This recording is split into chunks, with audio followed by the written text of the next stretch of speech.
Good morning बच्चों। आज अपन करेंगे समन्वय के प्रकार, types of coordination.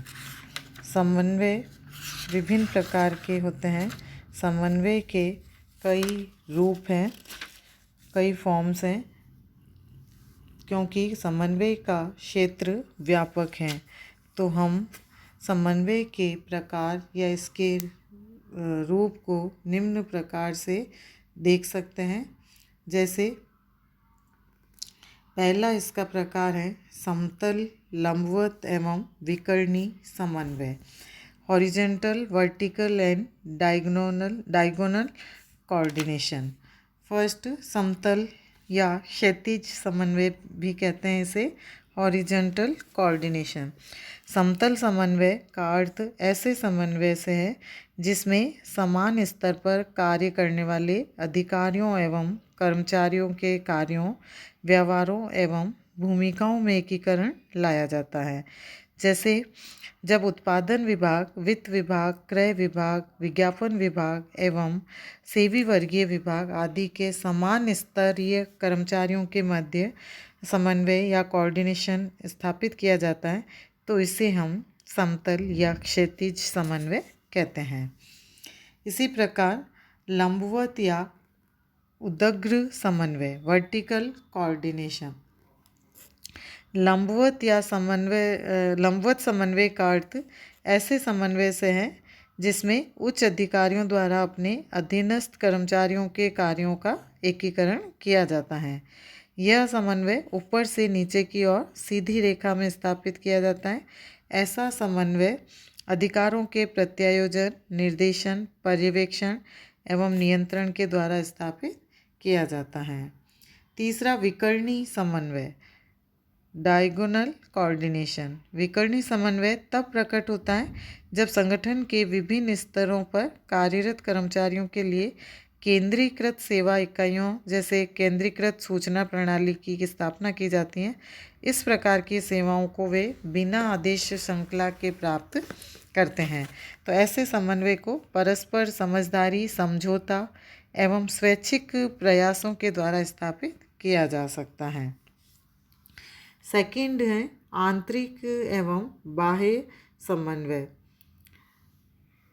Internal and external coordination. आंतरिक समन्वय का अर्थ संस्था के भीतर विभिन्न विभागों, उप विभागों, शाखाओं,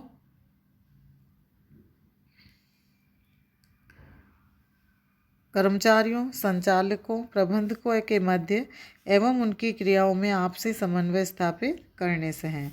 आंतरिक समन्वय लंबवत या क्षैतिज दोनों प्रकार का हो सकता है।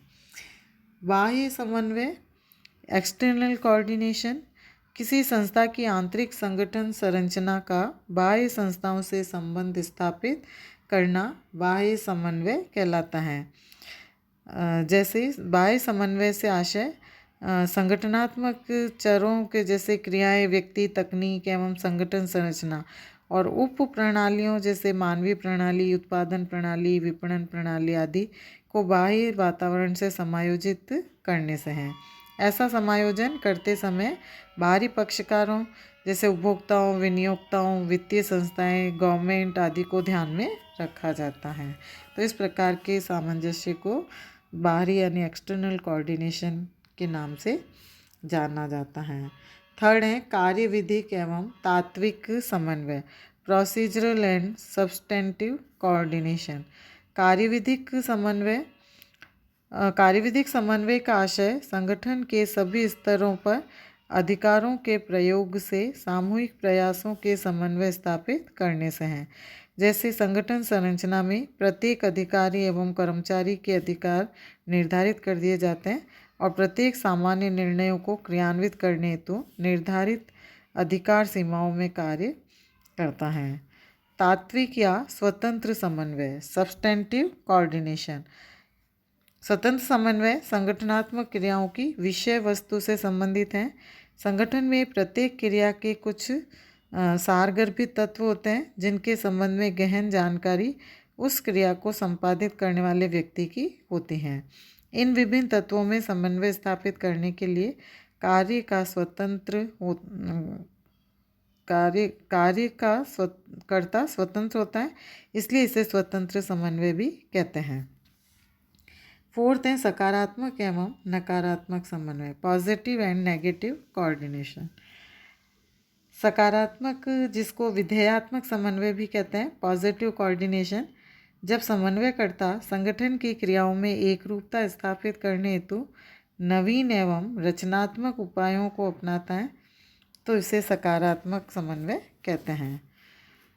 इसके अगेंस्ट नकारात्मक या निषेधात्मक, जिसको नेगेटिव कोऑर्डिनेशन कहते हैं, जब समन्वयकर्ता अन्य विभागों एवं गतिविधियों के प्रति अज्ञानता, उनमें परस्पर दूरी या लक्ष्यहीनता रूप में देखता है तो वह नकारात्मक समन्वय कहलाता है।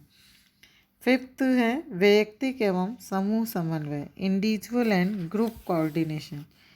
वैयक्तिक समन्वय, इंडिविजुअल कोऑर्डिनेशन, जब मार्गदर्शन, व्याख्या, विवेचना, आदेश निर्देश द्वारा व्यक्तियों की क्रियाओं का समन्वय किया जाता है तो इसे वैयक्तिक समन्वय कहते हैं।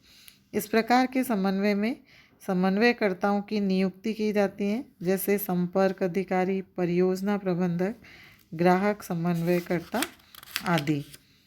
समूह समन्वय, ग्रुप कोऑर्डिनेशन, संस्था संगठन की सामूहिक क्रियाओं के समन्वय हेतु जो प्रयास किए जाते हैं उसे समूह समन्वय कहते हैं। इस प्रकार के समन्वय में समितियों की भूमिका महत्वपूर्ण होती है।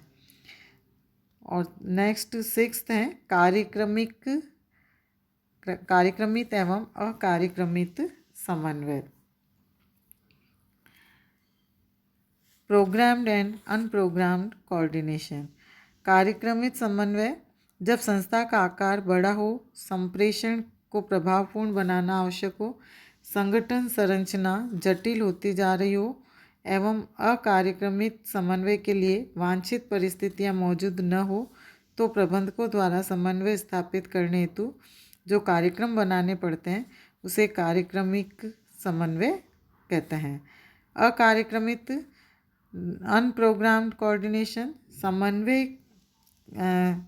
का यह एक ऐसा प्रकार है जिसकी स्थापना स्वतः होती है, इसलिए इसे अनौपचारिक समन्वय भी कहते हैं।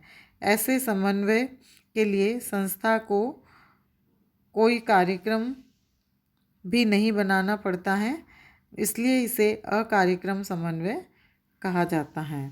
तो इस प्रकार से ये विभिन्न प्रकार समन्वय के विभिन्न प्रकार हैं जिनको एक संगठन के अंतर्गत प्रबंधकों के द्वारा इनको ध्यान रखते हुए सामंजस्य कोऑर्डिनेशन स्थापित किया जाता है।